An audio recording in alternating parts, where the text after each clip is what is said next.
This is the Lone Crater YouTube. We hope this video helps. You begin by identifying the pelvic floor. Try stopping urine briefly to feel the muscles, then stop that test. Once done, empty your bladder and choose a comfortable position, sitting or lying, to avoid strain.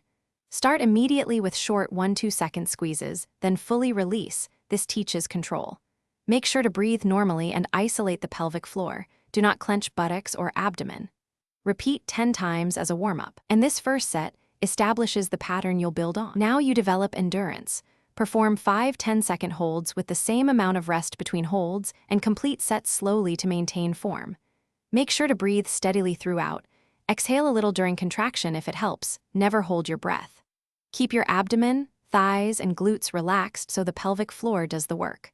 Once comfortable, schedule 3 sets per session and do 3 sessions a day. Consistency builds strength and neuromuscular control over weeks. Finish by progressing sensibly.